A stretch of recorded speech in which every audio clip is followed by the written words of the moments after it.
क्या Indigo flight cancellation की यह परेशानी सिर्फ आम जनता को झेलनी पड़ रही है? अगर नहीं तो फिर कैसे बिजनेसमैनों के लिए यह फ्लाइट टाइम टू टाइम पहुंच रही है? नमस्कार, मैं हर्ष चौधरी और आप देख रहे हैं संवाद बाय हर्ष।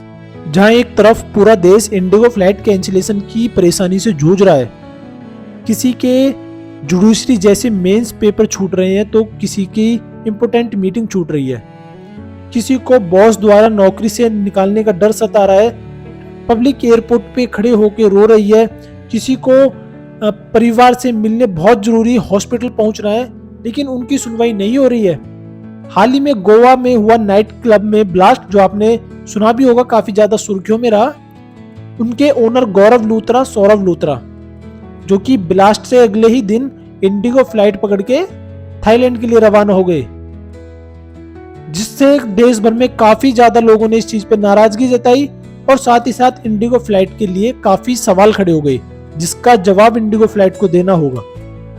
और गौर देने वाली बात है भी ये, आप सोच नहीं सकते किसी इंसान की 5 साल की मेहनत, जिसने जुडिशरी की एग्जाम की प्रिपरेशन करी, प्री क्लियर हो गया, मेंस के लिए उसे फ्लाइट नहीं मिल रही। बताओ उस इंसान की जिंदगी का क्या होगा? उसकी जिंदगी दाव पे लगी है। तो किसी की बहुत इंपोर्टेंट मीटिंग छूट रही है, लोग बाग रो रो के बुरा हाल हो रहा है एयरपोर्ट पे, वहीं इंडिगो फ्लाइट बिजनेसमैनों के लिए time to time, place to place पहुंच रही है।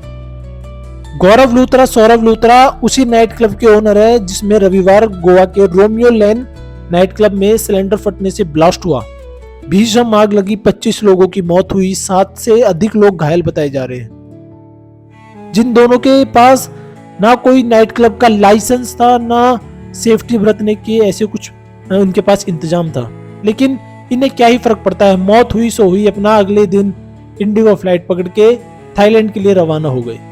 मतलब बेकसूर लोगों की मौत को अंजाम देने वाले गौरव लूथरा, सौरभ लूथरा, इन लोगों के लिए फ्लाइट है। ये जब चाहे फ्लाइट मंगा सकते हैं, जब चाहे फ्लाइट से कहीं भी जा सकते हैं, लेकिन आम जनता के लिए फ्लाइट नहीं। रिपोर्ट के अनुसार बताया जा रहा है, सोमवार को जब गोवा पुलिस सौरभ लूथरा और गौरव लूथरा के दिल्ली घर पे पहुंची तो तब उन्हें पता चला कि दोनों तो संडे को ही फ्लाइट पकड़ के विदेश चले गए। कर लो अब उनका क्या करोगे। पुलिस ने दावा किया है कि दोनों आरोपियों के खिलाफ ब्यूरो ऑफ इमिग्रेशन लॉकआउट का नोटिस जारी कर दिया है, लेकिन इस नोटिस जारी करने से पहले ही उन दोनों ने देश छोड़ दिया था। लेकिन सवाल यह आता है कि फ्लाइट ऐसी आपदा में भी सभी लोगों को एक ही नजरिए से क्यों नहीं देख रही?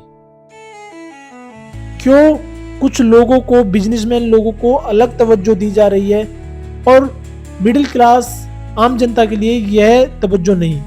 फिलहाल आपकी इस पर क्या राय है, प्लीज कमेंट में जरूर बताएं। और आपने अभी तक अगर चैनल सब्सक्राइब नहीं किया तो प्लीज सब्सक्राइब करें संवाद बाय हर्ष।